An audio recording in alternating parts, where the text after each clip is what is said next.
Meus queridos companheiros, boa noite. Boa noite. Que Deus, o nosso Pai, nos guarde em sua paz.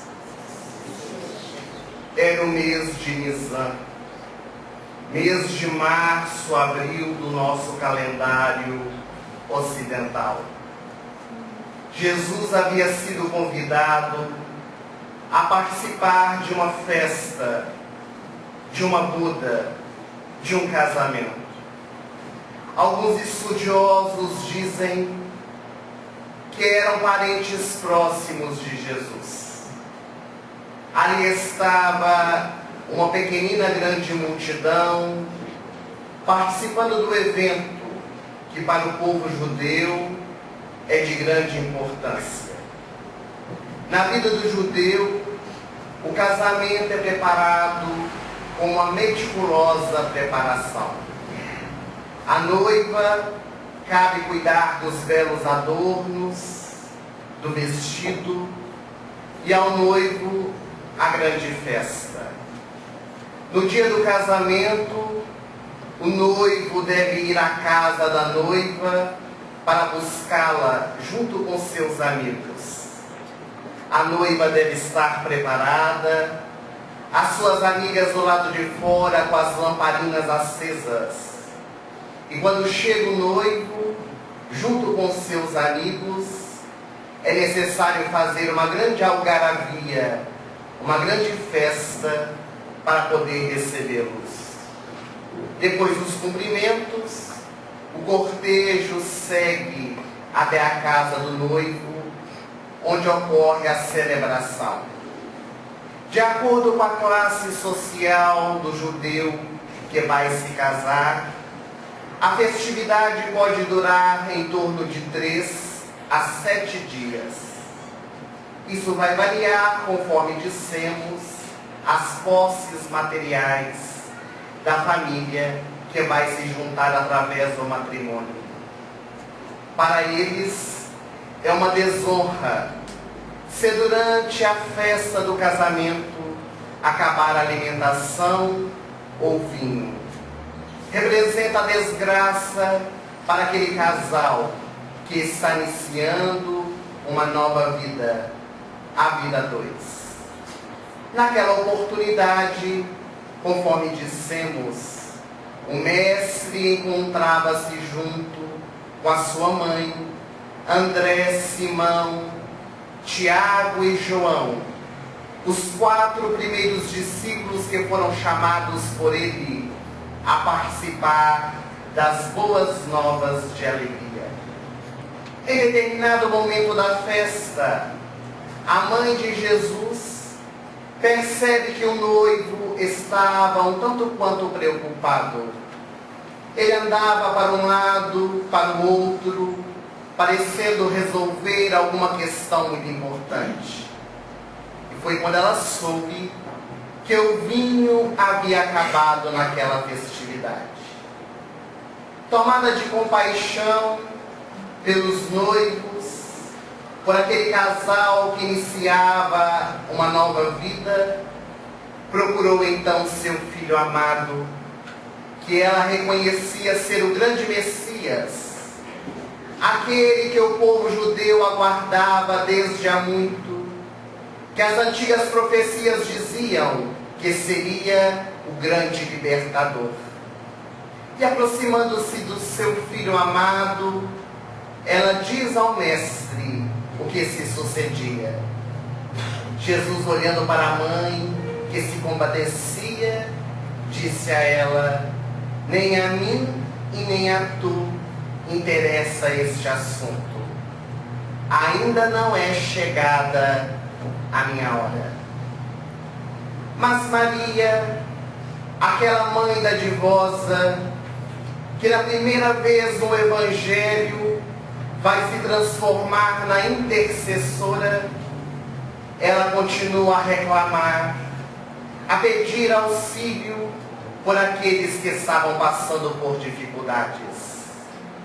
E Jesus, escutando o pedido amável da sua mãe, enternecida por aquele casal, pede então aos servos para que pudessem encher os vasilhames de pedra que estavam logo ao lado do grande salão, enchendo-os de água. Diz-nos o Evangelho, a Bíblia Sagrada, que aqueles vasilhames de pedra mediam em torno de 3 ou 2 almudes.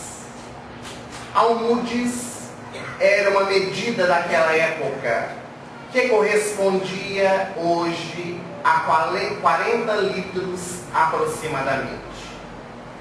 Isso quer dizer que as talhas de pedra, elas comportavam entre 120 litros a 60 litros de água ou de vinho.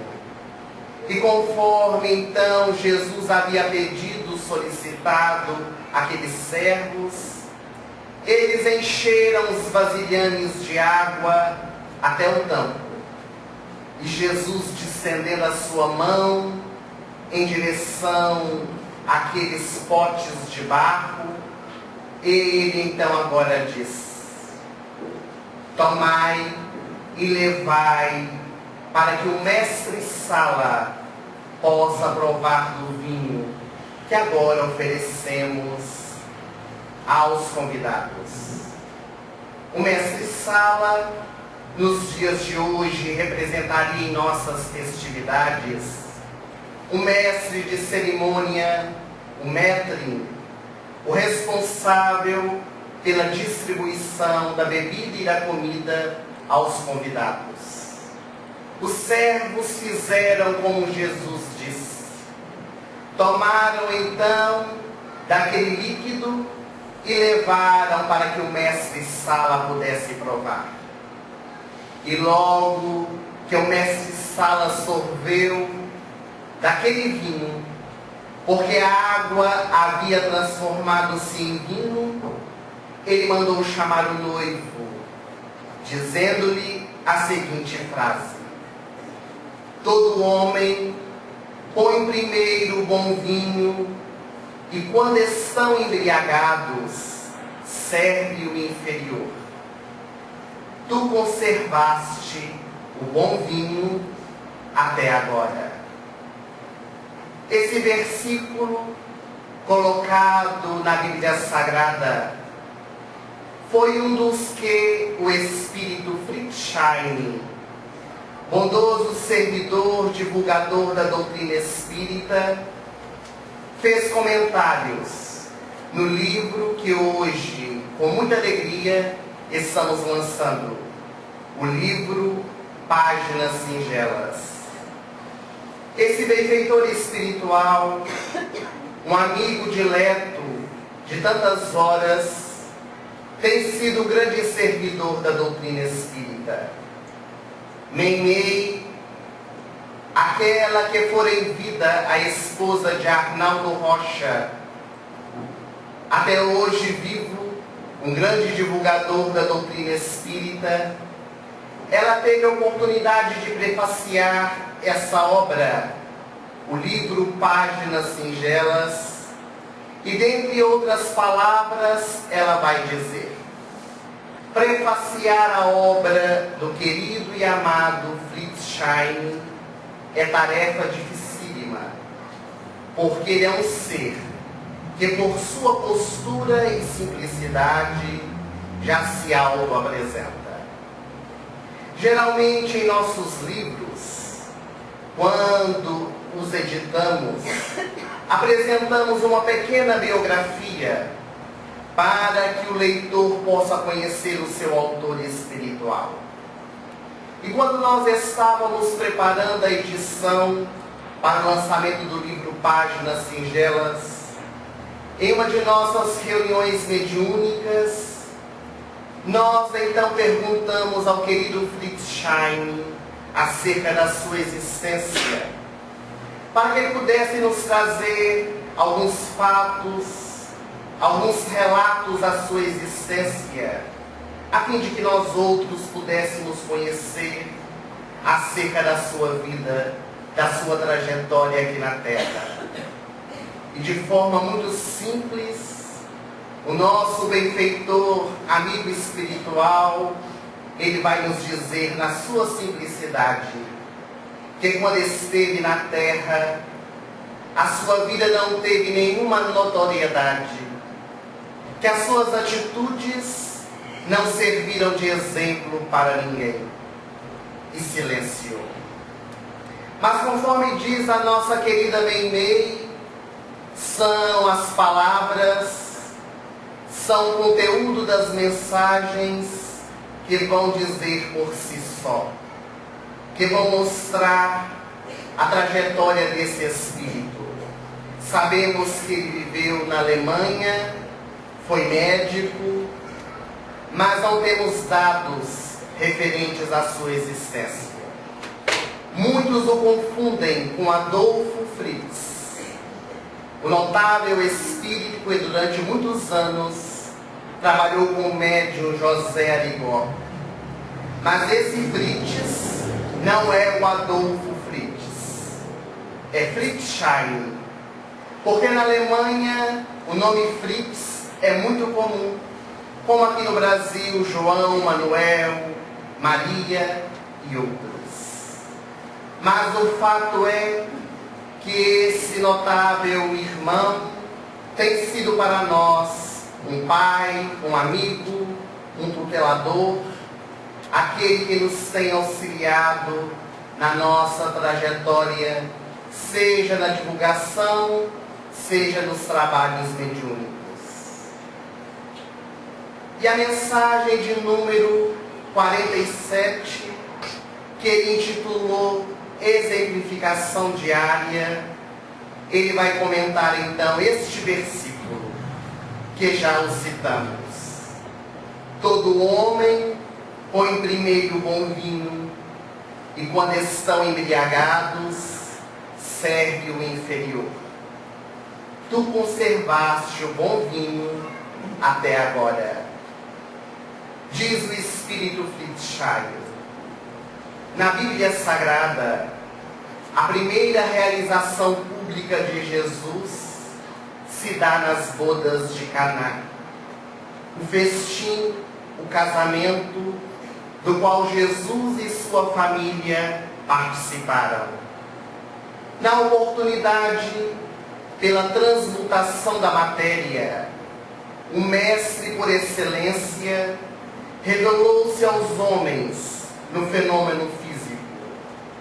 Era preciso que assim fosse, pois o povo rude necessitava ver algo extraordinário, para que realmente entendesse que aquele era um ser diferente.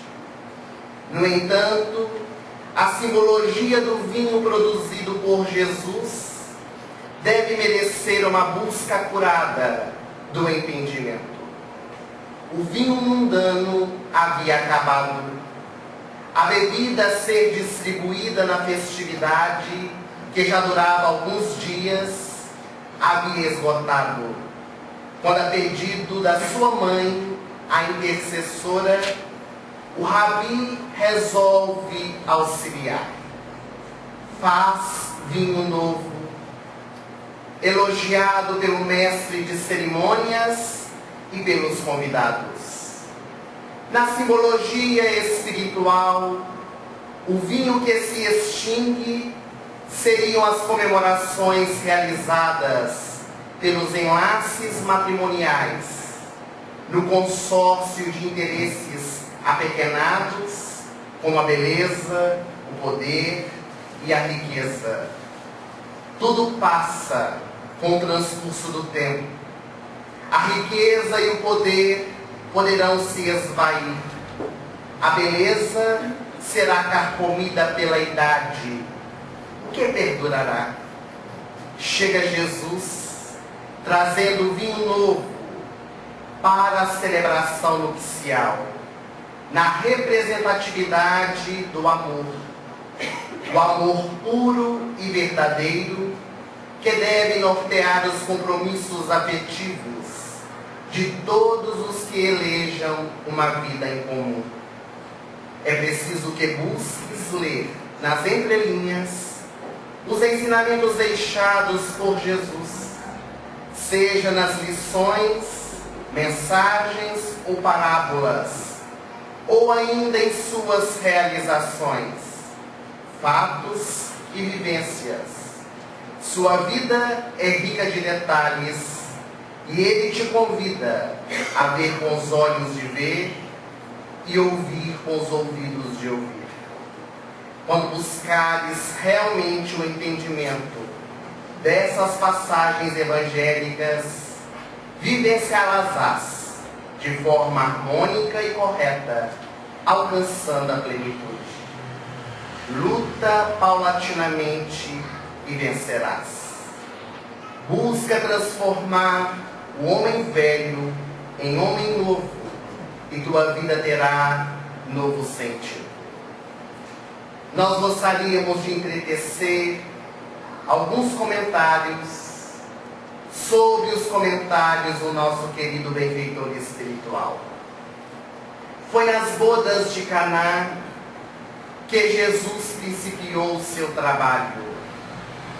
E ao analisarmos essa postura do Mestre, na pequenez que nos encerra, nós vamos entender que Jesus, participando desse evento, de uma festividade pública, Ele quis nos demonstrar que o seu Evangelho de luz, a sua mensagem, as boas novas de alegria, elas estavam postas no mundo para ser vivenciadas além das paredes dos templos de pedra.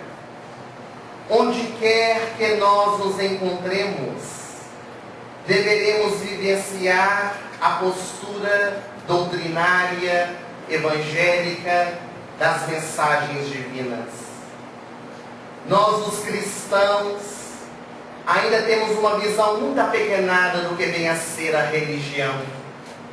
Nós acreditamos que somos cristãos a partir do momento em que abraçamos uma religião cristã e frequentamos as suas reuniões.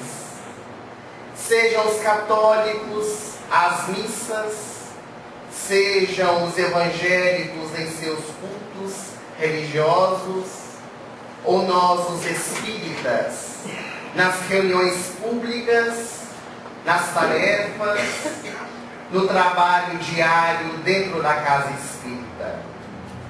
Jesus, com a mensagem das bodas de Caná, Ele vem estender este trabalho, demonstrando que nós deveremos ser cristãos onde quer que nós nos encontremos. A sua presença em uma cerimônia, em um casamento, vem nos revelar isso. E quando nós lemos as páginas do Evangelho, nós não podemos nos fechar no ensinamento como ali está escrito. Paulo de Tarso, o apóstolo dos gentios, ele veio nos dizer que a letra mata, mas que o Espírito vivifica. E a doutrina espírita, essa doutrina consoladora que fazemos parte, ela tem esse caráter de poder esclarecer, de poder trazer os ensinamentos de forma mais clara, para que nós entendamos quais foram os ensinamentos ou as mensagens que Jesus nos deixou, para que nós pudéssemos ter um roteiro seguro. A primeira realização de Jesus ter sido feita em uma festa de casamento, vem também valorizar a família. O valor que possui aqueles que estamos entrelaçados pelos laços consanguíneos, para estabelecermos laços espirituais. É dentro da família, conforme diz Emmanuel, pela mediunidade incomparável de Chico Xavier, que nós encontramos os desafetos e também os afetos. Mas é nele, no lar, que encontramos o cadinho depurador.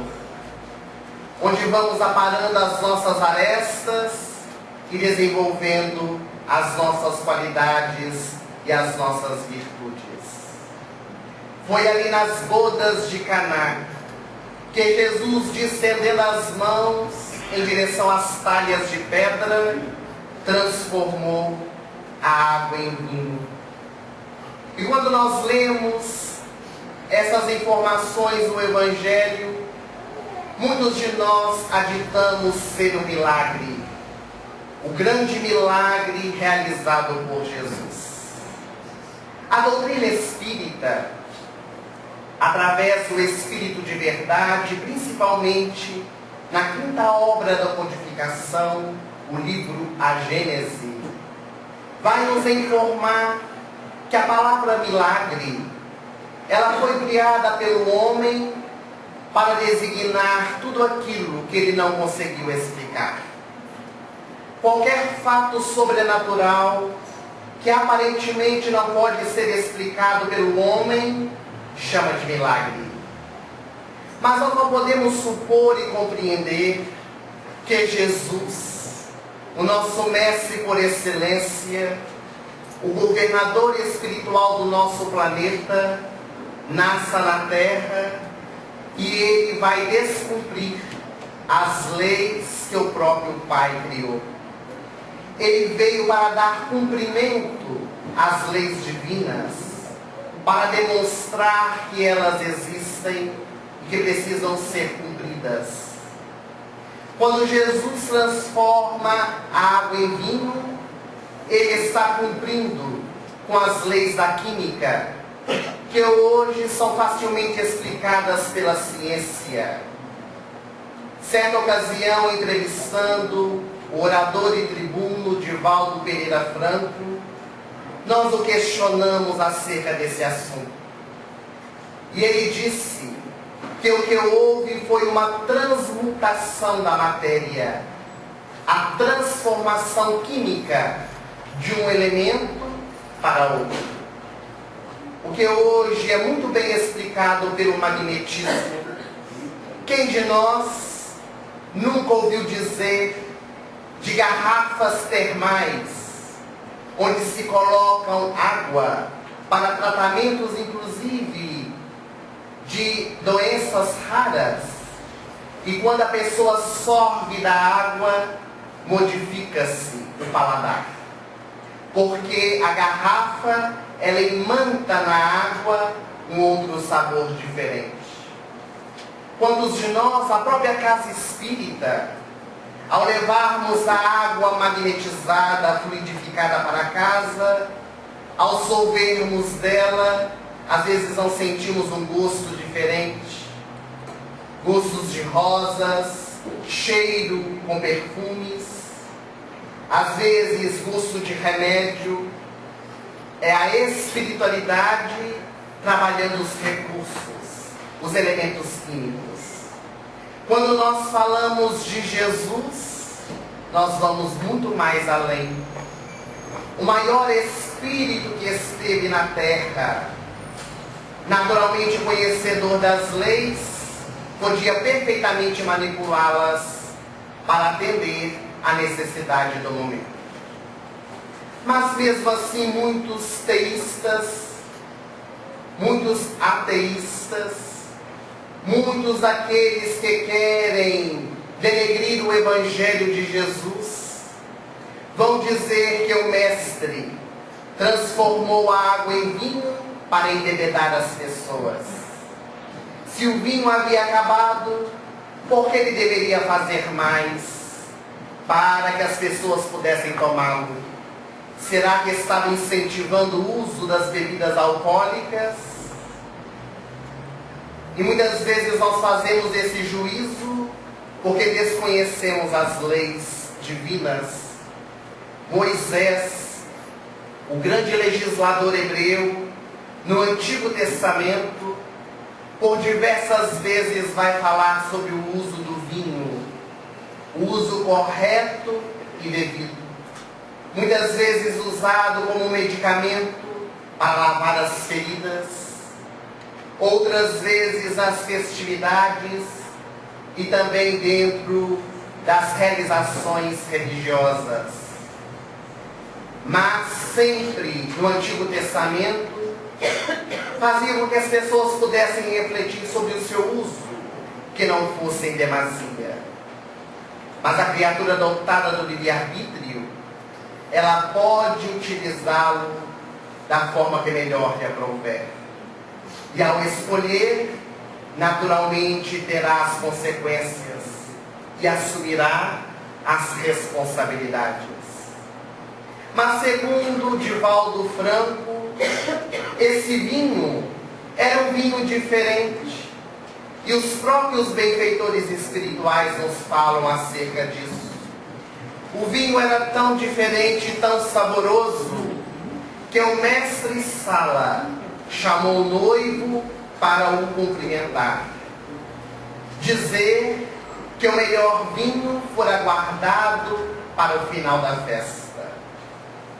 Era muito comum nas festas judaicas, como durava muitos dias, que primeiro os nubentes servissem o vinho melhor. Logo que as pessoas estavam embriagadas, aquelas que não seguiam a lei mosaica, que não sabiam utilizar-se do vinho, serviam os piores, porque se perdia o paladar e já não conseguia mais definir se o vinho era bom ou ruim. Mas o mestre Sala diz que o vinho que foi servido ao final foi o vinho melhor. O vinho produzido por Jesus. E o benfeitor espiritual, Fritzschein, nessa mensagem, porque a Bíblia Sagrada, os ensinamentos de Jesus, nos traz diversas avaliações, podemos tirar diversas exemplificações para a nossa vida, vai comparar este vinho novo, este vinho puro e verdadeiro que Jesus leva para a multidão, como sendo o amor. Numa análise bem meticulosa, Fritzschein vai dizer que o vinho comum, o vinho mundano, havia acabado.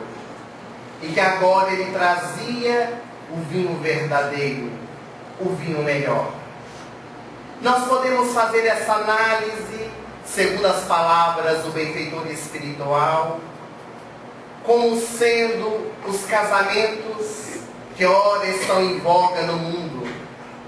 Os casamentos que se fazem por interesses escusos, políticos, interesses sociais, para aparecer na mídia, interesses da beleza, do poder e da riqueza. Nós hoje escutamos muitos nubentes dizerem: estou casando, mas se não der certo, eu me separo. Já casam com a ideia formada de que se aquele casamento não trouxer as respostas que desejar, logo, logo vai se separar. No Guinness Book, o livro dos recordes, nós temos ali estampados casamentos que duraram 2 horas. Casamentos que duraram um dia, apenas para atender aos interesses mesquinhos e pessoais. É o cúmulo que chegamos, nós as criaturas humanas, que não conseguimos valorizar ainda a família. Porque o casamento é os pródromos de uma nova família. É o início de uma nova instituição, onde aqueles 2 seres se elegem para poder juntos comungar uma vida 2, tendo a sua prole. E é preciso que figure dentro desse novo consórcio o amor. Este sentimento puro e verdadeiro que nós ainda estamos aprendendo a desenvolver. Porque ainda trazemos ainda o amor egoísta, o amor ciumento. E muitos ainda adoram de dizer que em todo amor há uma ponta de ciúme. É lindo isso, mas é em verdade. Quem tem ciúme pode também amar, mas nem toda pessoa que ama tem ciúme. Porque o ciúme é um fenômeno de insegurança, onde nós acreditamos que a outra pessoa não é capaz de nos amar. Que logo que aparecer outra melhor vai nos deixar para seguir o outro ou a outra. E ficamos muitas vezes cultivando este sentimento do nosso coração, sendo que cada criatura tem as suas escolhas e a sua caminhada. Amar verdadeiramente, dizem os benfeitores espirituais, é estar ao lado da criatura ou não. Se a pessoa elege o seu caminho, se ela quer se divorciar, se separar de nós, o problema é dela. Ela seguirá o seu caminho e nós continuaremos amando. Porque o amor é ver a outra pessoa feliz, se não conosco, com quem for. Mas nós ainda não somos capazes de amar assim. Nós só amamos se a pessoa estiver no nosso lado, atendendo aos nossos interesses pessoais. Quando nós nos unimos pelos interesses materiais, os interesses mundanos, pelo poder, pela riqueza, pela beleza, com certeza, mais à frente derruirá. Porque não se sustenta. O poder e a riqueza poderá se esvair na boca do benfeitor espiritual. A beleza vai ser carcomida pelo tempo e o será. Todos nós envelhecemos. É natural da vida, da existência. E se não tem a figura importante do amor, logo, logo o nosso interesse passa. E vamos à busca de novas figuras.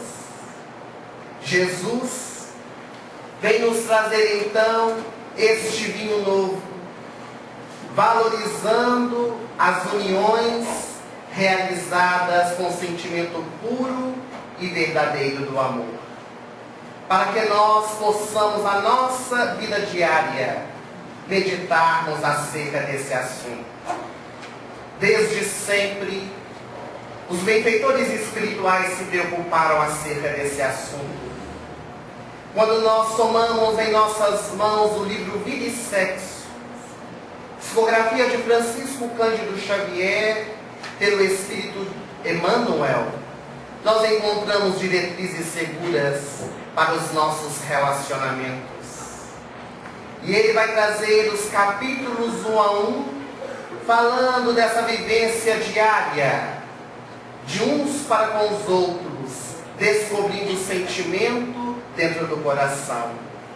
E ele vai dizer da necessidade da fase do namoro, a fase do conhecimento, a fase em que nós vamos trocando experiências, vamos nos conhecendo verdadeiramente, o que na atualidade já não está mais na moda, porque hoje se começa pelo fim. Hoje as criaturas se conhecem e já têm intimidade sexual, depois viram as costas e nem sabem o nome, seguem a sua trajetória na busca de coisa nenhuma. O namoro é essa fase de encantamento, onde nós temos a oportunidade de poder trocar experiências e de nos conhecer verdadeiramente. Mas a grande dificuldade da vivência humana na época do namoro é porque muitas vezes nós escamoteamos, nós escondemos quem verdadeiramente somos, colocamos máscaras na frente daquele que nós queremos conquistar, ele ou ela. Nós nos apresentamos como pessoas amáveis, bondosas, simples. Tudo está muito bom, faça o que fizer, está ótimo. E logo quando nos casamos, nós deixamos cair a máscara e nos mostramos quem verdadeiramente somos. E o outro dirá: esse não foi o homem nem a mulher quem eu escolhi para poder casar. Eu não conheço esse ser que agora se apresenta. É porque na época que era para se apresentar, não fez. A importância do namoro. Mas Emmanuel, na sua sabedoria, ainda vem dizer mais. Fala sobre o noivado, que muitos pensam ser uma convenção social, mas que é o meio em que a criatura tende a adentrar mais a família do outro. É o momento em que as famílias se entrelaçam, do homem e da mulher, onde vai se conhecer um pouco mais, vai se aprofundar um pouco mais, para vermos se aquilo que nós estamos procurando encontra-se no outro ser. Nós temos o direito de escolher. Nós estamos vivenciando na sociedade e com sabedoria, com responsabilidade, nós vamos nos interrelacionando e podemos perfeitamente escolher com quem vamos nos casar. Qual será a alma eleita para estar conosco no dia a dia. E para fazermos essa escolha, há toda esta convenção social, entre aspas, ou essa sabedoria divina que traz a época do namoro e do noivado. Tanto no ar Saint-Exupéry, na boca do Pequeno Príncipe, ele vai dizer: tu te tornas eternamente responsável por aquilo que cativas. Quando nós nos relacionamos com outrem, nós estabelecemos laços, nós levamos amor, levamos carinho, afeto, mas também podemos levar ódio, rancor, mágoa. E é por isso que Jesus vem nos convidar para que quando estabeleçamos o matrimônio, o casamento, seja ele formalizado ou não pelas leis humanas, nós estejamos vinculados pelo sentimento puro e verdadeiro do amor. Porque o amor é que nos guia.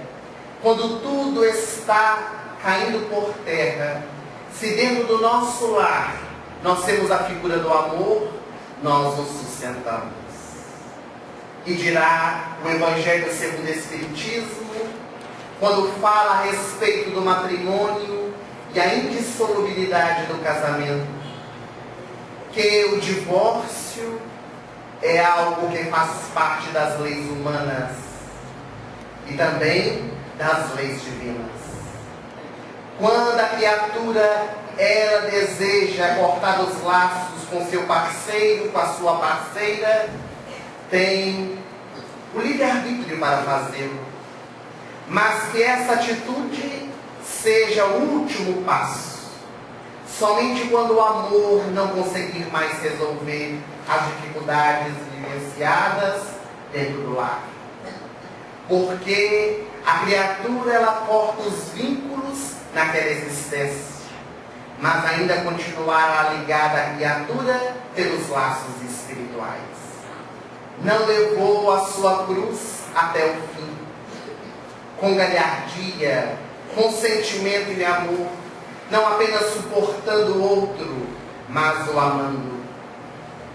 Joana de Cusa, a personagem do Evangelho, quando vai aos pés de Jesus, dizendo a ele que gostaria de seguir os seus passos, porque a sua mensagem havia tocado profundamente o seu coração, que ela passava por dificuldades com seu marido, que era um alcoólico, que era também um homem de muitas mulheres, que era um homem que vivia envolto no poder e na riqueza. Ela já não aguentava mais. Jesus, olhando profundamente nos olhos daquela mulher, lhe pergunta: tu me amas, Joana? Senhor, tu sabes que eu te amo. Tu me amas, Joana? Senhor, eu te amo. Eu seria capaz de te dar a minha vida por ti. Se tu me amas, vai e ama ao teu marido Cusa. Porque eu não vim para aqueles que são saudáveis, eu vim para aqueles que são doentes. Eu não vim para aqueles que são felizes, mas para os que são infelizes. Vai e ama ao teu marido Cusa. E essa mulher imemorável do Evangelho, hoje Joana de Ângeles, a mentora espiritual de Divaldo Franco, ela retorna para casa e ama ainda mais o seu marido Cusa, entregando no final da sua existência a sua vida a Jesus, sendo queimada viva por amor ao Mestre. Levou a sua cruz até o fim, amando.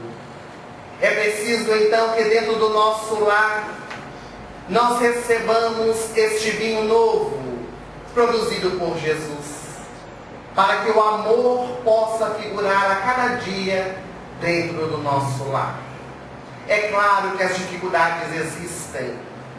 Nenhum de nós vamos dizer na ilusão que o casamento é um mar de rosas. Tem as suas dificuldades, as suas aflições, porque nós somos imperfeitos. Mas certo dia o Espírito Sheila, por nosso intermédio, ela diz que o casamento é como um botão de rosas. É preciso cuidar, senão ele morre. É preciso regar, adubar. É preciso que nós possamos trabalhar as melhores virtudes para que dentro dele possa brotar este vinho novo trazido por Jesus. Para que nós não apenas suportemos aqueles que estão ao nosso lado, mas verdadeiramente o amemos. Chico Xavier, esse que foi nos nossos dias um exemplo para todos nós, com as suas multifárias histórias, possui uma notável acerca do casamento. Ele morava ainda em Pedro Leopoldo, quando ele foi visitado numa das suas reuniões por uma reconhecida senhora da cidade que passava com seu marido as mais diversas atribulações. Durante aproximadamente 35 anos ela esteve casada com ele. E aos prantos, aos pés de Chico, ela dizia: Chico, eu já não aguento mais. Eu quero me divorciar dele. Eu tenho lido o Evangelho e tenho aprendido com Jesus que nós devemos perdoar ao nosso semelhante não apenas 7 vezes, mas 70 vezes 7 vezes. E eu já fiz as contas, Chico.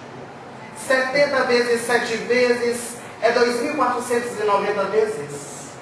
E eu já fiz as contas porque 35 anos eu me encontro casado com ele.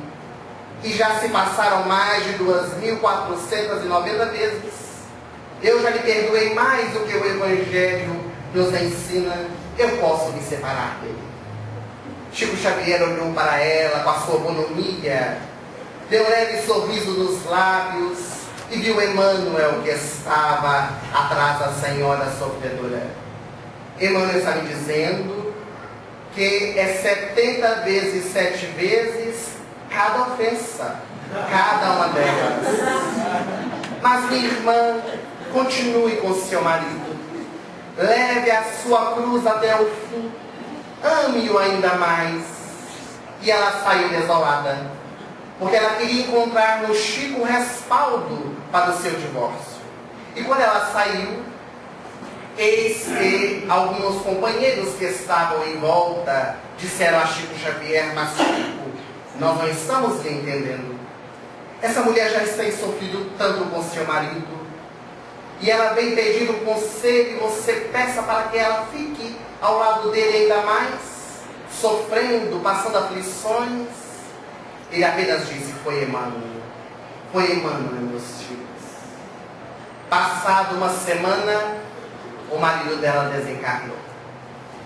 Chico Xavier foi no velório e ela estava em prantos. Abraçou Chico e lhe disse: Chico, o que será de mim? Meu marido se foi e agora como eu vou viver? Mas eu gostaria, Chico, e agora tomou das mãos dele e lhe disse: eu gostaria de te agradecer, Chico. porque eu levei a minha cruz até o fim. Eu suportei o meu marido até o último dia da sua vida. E nesse instante, Emmanuel apareceu iluminado atrás dela e disse para Chico: na próxima reencarnação, eles voltarão juntos. Porque ela o suportou até o fim. Agora deverá amá-lo. É a lição para todos nós. A lição é morredora para que nós possamos guardar dentro do nosso coração, a fim de que, casados ou aqueles que ainda iremos nos casar, possamos estabelecer dentro do nosso lar, no convívio daqueles que nós estamos cultivando o sentimento do amor, encontrar esse vinho novo que Jesus se propõe em sua mensagem no Evangelho.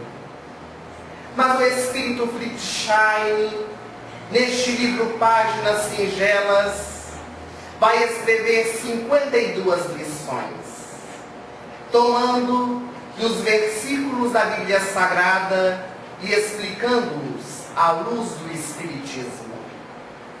Ele vai tomar versículos da parábola do semeador, falando-nos a importância de nós, como terrenos, desenvolvermos essa semente que recebemos em nosso coração.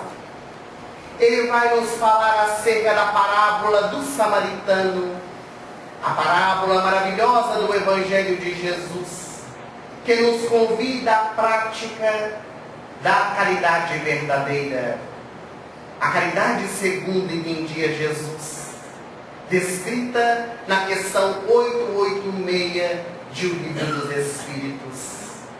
Allan Kardec perguntou ao preclaro codificador da doutrina espírita como entendia Jesus a caridade. E os imortais responderam: benevolência para com todos, indulgência para com as imperfeições alheias e perdão das ofensas.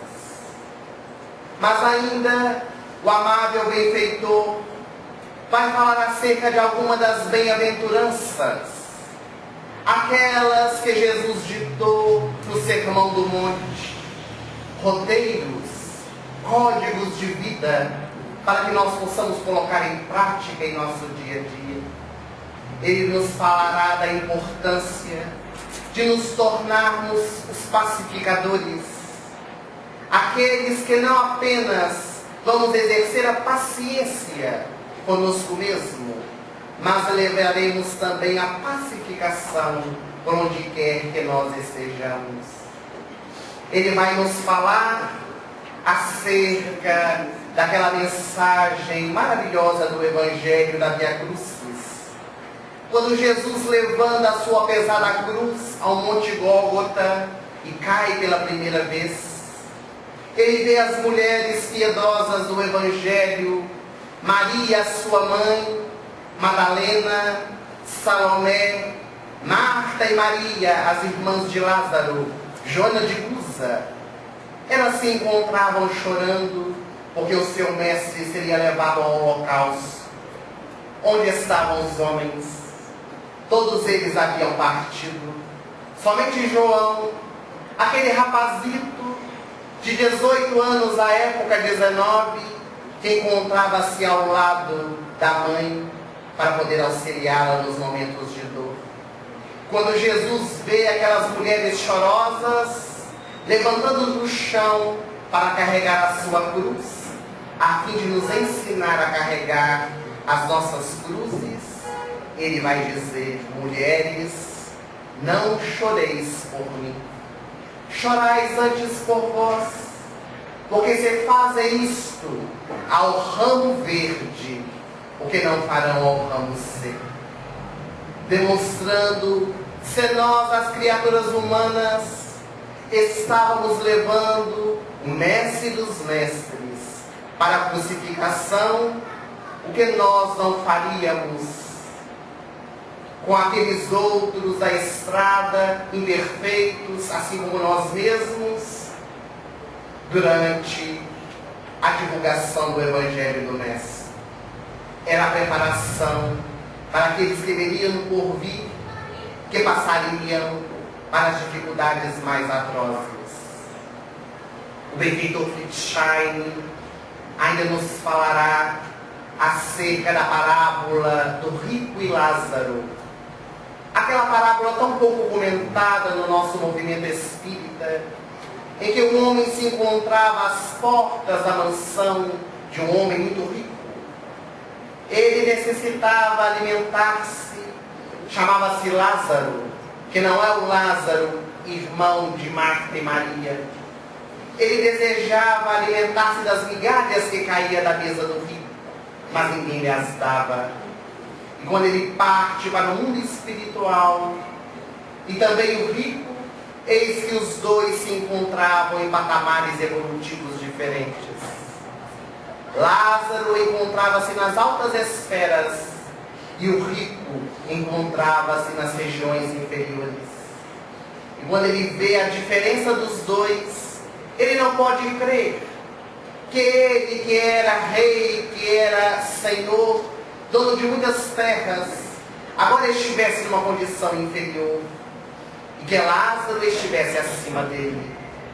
E pede misericórdia, clamando ao pai Abraão que pudesse mandar a Lázaro molhar a sua boca para que ele pudesse ter um pouco de misericórdia, um pouco de alívio às suas aflições e dores. Mas ele já havia recebido tudo, ele já tinha todas as diretrizes e não quis meditar acerca daquele assunto no momento propício. E agora precisava recolher da vida o que havia oferecido à vida. É da lei de causa e efeito. Embora a misericórdia divina sempre se apresente em nossos meios. Então o benfeitor espiritual Fritzschein, ele vai, no livro Páginas Singelas, entretecer diversas considerações acerca de várias passagens evangélicas. Mas uma outra muito curiosa que ele vem nos trazer é sobre os sonhos reveladores. Muitos de nós, no nosso desdobramento físico, temos os nossos sonhos. E Fritz vai tomar de uma passagem evangélica que está no Evangelho de Mateus, capítulo 2, versículo 19, em que ele vai dizer: depois da morte de Herodes, eis que um anjo do Senhor apareceu em sonho a José no Egito.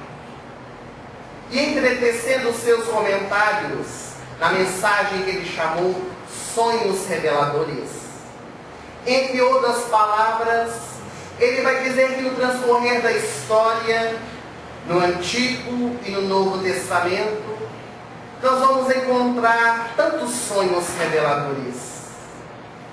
Deus, Jesus e os Espíritos se utilizaram desse mecanismo para trazer luz nova aos corações humanos. Nas páginas do Antigo Testamento, quem de nós nunca leu a vida de José, aquele que foi vendido pelos seus próprios irmãos ao faraó no Egito, e que interpretava os sonhos, que por causa de haver interpretado o sonho do faraó, tornou-se o governador do Egito, enriquecendo a si e a sua família. Mas nas páginas do Novo Testamento nós temos os sonhos imemoráveis de José, o pai de Jesus, antes do seu nascimento, após o seu nascimento, quando houve a grande matança das crianças a mando do rei Herodes. E o anjo Gabriel, em sonho, pede a José para que possa fugir para o Egito, para que o menino não fosse morto. E depois que Herodes morre, na primavera seguinte, o mesmo Espírito em sonho aparece a José, dizendo que era para ele retornar, porque não havia mais perigo. E assim cada um de nós, na nossa existência, muitas vezes possuímos esses sonhos que nos trazem alguma revelação. Mas o Espírito Friedstein, ele vai dizer para nós termos muita cautela. Porque no campo dos sonhos, já dizia o eminente psicólogo Sigmund Freud, que durante a sua existência debruçou no estudo dos sonhos, que tem diversas causas. Nós precisamos ter muito cuidado, muita cautela, porque às vezes caímos no ridículo. Às vezes, muitas vezes, queremos fazer as nossas avaliações e análises a bel prazer. Nos merece o mais profundo respeito os estudiosos e aqueles que buscam o conhecimento dos sonhos. Mas às vezes nós tomamos algumas informações como sendo verdades. Sonhar com dente é morte, sonhar com água suja é bonança, sonhar com água limpa é desgraça, sonhar que alguém morreu é vida para ele. São coisas que às vezes nós tomamos como verdades para a nossa vida. Para cada pessoa, o sonho traz uma mensagem. E o benfeitor espiritual nessa mensagem vai nos dizer que muitas vezes nós sonhamos no nosso desdobramento espiritual por causa das vivências do dia a dia, fatos marcados que nós vivemos, que nos deixamos felizes, e à noite nós repetimos no nosso subconsciente, que aparece no sonho, muitas coisas que nós gostaríamos de fazer e não temos coragem de fazer em público. À noite, quando o nosso espírito se desprende, vai fazer então, vai realizar aquilo que não realizaria na frente das pessoas. Outros fatos que nós gostaríamos de experienciar e não experienciamos porque a vida não nos favorece, criamos mentalmente e projetamos no sonho. Outras vezes, recordações do passado, vidas, experiências de outras encarnações que vêm à tona através do sonho. Outras vezes, o encontro com os nossos entes queridos, aqueles que partiram para o mundo espiritual. Outras vezes, os sonhos reveladores, que nos trazem uma informação útil, não informações que vão trazer maiores dificuldades.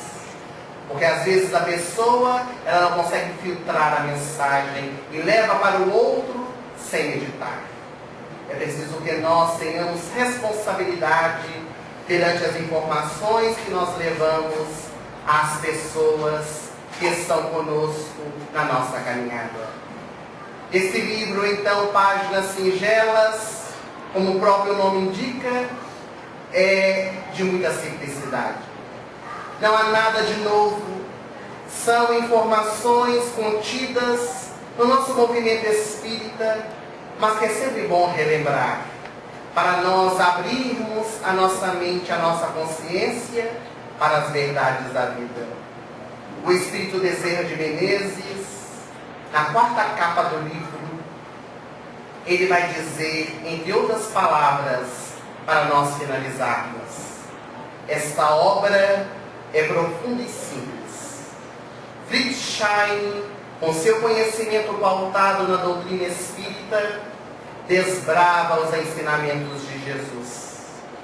Páginas singelas é de uma energia benfazeja, que contagiará o teu espírito como a luz que beija a terra, trazendo novo alvorecer. Nas palavras simples, podemos ver a grandiosidade dos ensinamentos de Deus. Nesses instantes finais do nosso trabalho, nós gostaríamos de agradecer.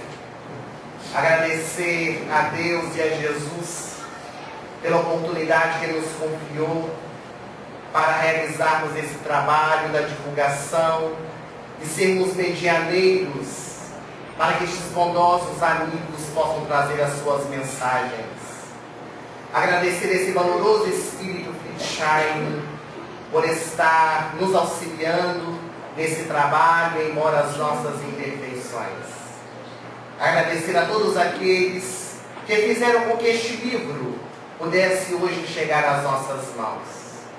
Aos revisores doutrinários e ortográficos, a Sociedade Espírita Bezerra de Menezes, para a qual nós vamos dar os direitos autorais, que acreditaram no nosso trabalho e que nos apoiaram.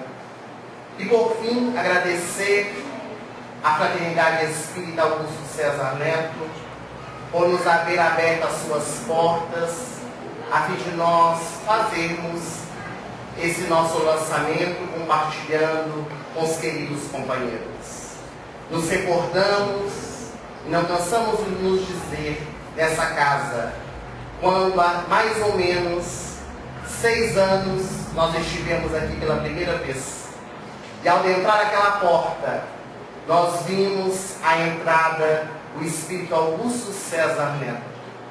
Nós não o conhecíamos e ele, jovial, com um sorriso nos lábios, nos disse a seguinte frase: que a nossa casa seja também a sua casa. E é assim que eu me sinto nessa casa, acolhido por vocês com muito carinho, agradecer a presença de todos e que Jesus possa nos abençoar e nos fortalecer hoje e sempre. Emerson, gostaríamos de pedir que encerre o nosso contexto.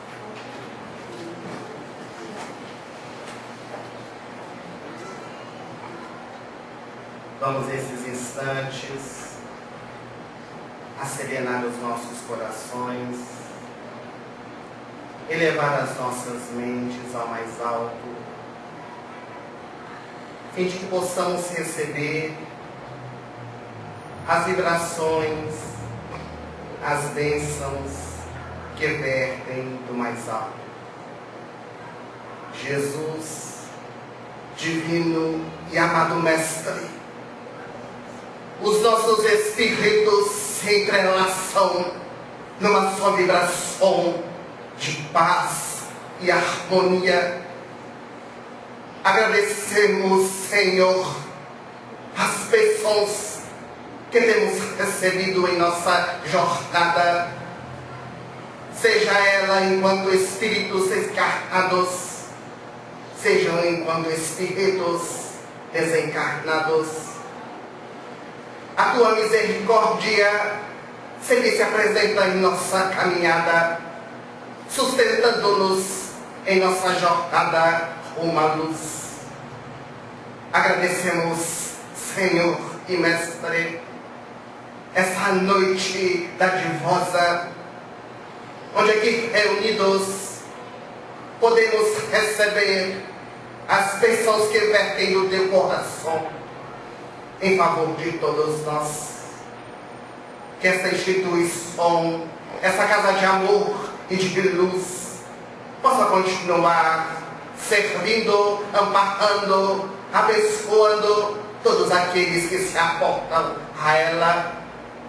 Que possamos, Mestre querido, sair desta casa luarizados pela tua luz e pelo teu Evangelho, que norteia os nossos caminhos, que nos faz ser pessoas melhores a cada dia, que nos auxiliam nas atribulações, nas aflições da caminhada.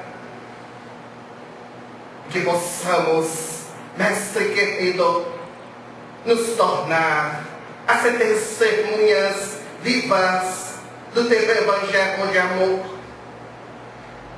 reacendendo e acendendo luzes por onde quer que nós passemos, brotando dentro do nosso coração essa luz benfazeja que trazemos íncito dentro de nós, iluminando não apenas os nossos caminhos, mas de todos aqueles que estão à nossa volta.